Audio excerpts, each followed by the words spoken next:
Qala al-hukmul awwal ma huwa hukmul isti'anati bil kuffari fil harb.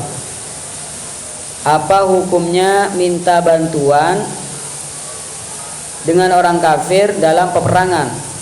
Jadi kita orang-orang muslim ini akan berperang dengan orang-orang kafir, tapi minta bantuan pada orang-orang kafir. Bagaimana hukumnya? Ikhtalafa al-fuqaha'u fi jawazi al-isti'anati bil kuffari fil harbi ala madhhabain. Terjadi perbedaan fuqaha akan diperbolehkannya minta bantuan pada orang kafir ketika berperang. Ada dua madhab. Yang pertama, madhabul malikiyah. Madhab Malikiyah berpendapat annahu la yajuzul isti'anatu bil kuffar fil ghazwi. Menurut madhab Malikiyah tidak diperbolehkan minta bantuan pada orang kafir dalam peperangan, akhdhan bi zahiril ayatil karimah, karena mengambil zahir dari ayat yang mulia. Wastadallu bima warada fi qissati Ubadah bin Samit kama waddahaha sababun nuzul, di mana Ubadah ibn Samit itu punya 500 pasukan Yahudi ada di bawah dia, Ubadah ibn Samit, lalu dicegah untuk meminta bantuan pada mereka. Jadi berdasar ini semua, hukumnya tidak boleh minta bantuan pada orang kafir. Wastadallu, dan juga mereka para Malikiyah ini berdalil dengan hadis bima rawatuhu Aisyah radhiyallahu taala anha, diriwayatkan dari Sayyidah Aisyah radhiyallahu anha, anna rajulan minal musyrikin, bahwasanya ada seorang laki-laki dari golongan musyrik, kana dza jur'atin, dia orangnya pemberani, wa najdatin, dia mempunyai pertolongan ketika diminta untuk menolong. Dia datang ila Nabi sallallahu alaihi wasallam yaum Badr, ketika di peperangan Badar. Ada seorang laki-laki datang menjumpai Nabi sallallahu alaihi wasallam, orangnya pemberani, tapi dia musyrik kafir.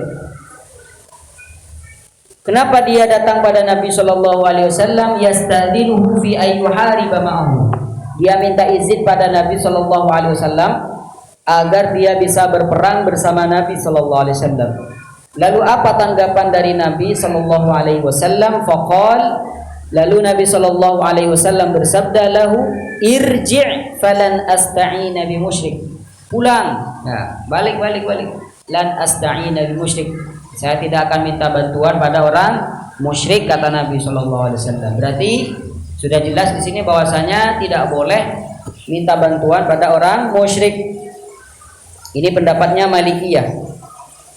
Wa madhhab jumhur, pendapat mayoritas ulama Asy-Syafi'iyah wal Hanabilah wal Ahnaf, boleh minta bantuan pada orang kafir. Iya, boleh.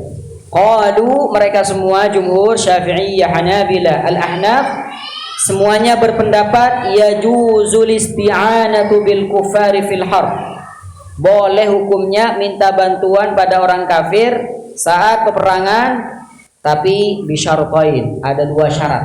Di mana dua syarat ini kalau terpenuhi semua maka boleh, kalau tidak maka tidak boleh. Apa syaratnya? Yang pertama, awalan al-hajatu ilaihim, kita butuh benar pada mereka. Jadi kita butuh tenaga mereka misalkan. Wa tsaniyan, kemudian yang kedua, al-wuthuq, harus dipercaya min jihadihim. Jadi syarat yang pertama adalah kita butuh mereka dan mereka itu bisa dipercaya. Kalau tidak, maka tidak. Berdalil wastadallu ala madhhabihim, berdalil akan madhab mereka bi fi'lin Nabi sallallahu alaihi wasallam, dengan pekerjaan Nabi sallallahu alaihi wasallam, tindakan Nabi, Apa yang dilakukan Nabi? Faqad ista'ana bi Yahudi Qainuqa. Nabi sallallahu alaihi wasallam pernah minta bantuan pada orang-orang Yahudi Qainuqa, sehingga wa qasama lahum. Nabi sallallahu alaihi wasallam memberikan mereka bagian. Kemudian juga wasta'ana bi Safwan ibn Umayyah fi Hawazin. Nabi juga sallallahu alaihi wasallam minta bantuan pada Safwan ibn Umayyah, yakni orang kafir ketika memerangi Hawazin. Fadalla dzalika 'alal jawaz. Maka tindakan Nabi itu menunjukkan akan bolehnya. Bagaimana dengan dalil yang dipakai oleh Malikiyah? Kata Rasul sallallahu alaihi wasallam, irji falan asta'ina bil musyrik. Bagaimana cara menanggapi dalil ini? Wa qalu, dan mereka jumhurul ulama ketika menanggapi ala adillatil malikiyah, fi raddi ala adillatil malikiyah, apa kata mereka? Innaha mansukha. Jadi hadis irji falan asta'ina bi musyrik ini kata mereka dinasakh. Dinasakh dengan apa? Bi fi'lihi sallallahu alaihi wasallam wa amalihi. Jadi ini termasuk naskhus sunnah bis sunnah. Wa qala ba'duhum, ada sebagian mereka yang berkata seperti ini. Hadis tadi tidak dinasakh. Irji falan asta'ina bi musyrik ini tidak dinasakh. Terus gimana? Innama dzakarahul malikiyah yuhmal ala adamil hajah au adamil wusu'. Nabi sallallahu alaihi wasallam ketika menolak bantuan dari laki-laki dari golongan musyrik tadi, bisa saja karena Nabi sallallahu alaihi wasallam tidak percaya pada dia. Bisa saja seperti itu. Atau Nabi sallallahu alaihi wasallam tidak butuh pada dia. Di mana syarat minta bantuan pada orang kafir, yang pertama harus butuh dia, kemudian bisa dipercaya. Jadi Nabi sallallahu alaihi wasallam mengatakan pada dia irji falan asta'ina bil musyrik, itu bisa karena Nabi sallallahu alaihi wasallam tidak butuh pada bantuan dia, atau dia tidak bisa dipercaya sehingga dia ditolak oleh Nabi sallallahu alaihi wasallam bantuannya. Wabidzalika yahsulul jama' baina adillatil man'i wa adillati al-jawaz. Dan dengan itu semua bisa dikompromikan antara dalil yang memperbolehkan dan dalil yang tidak memperbolehkan.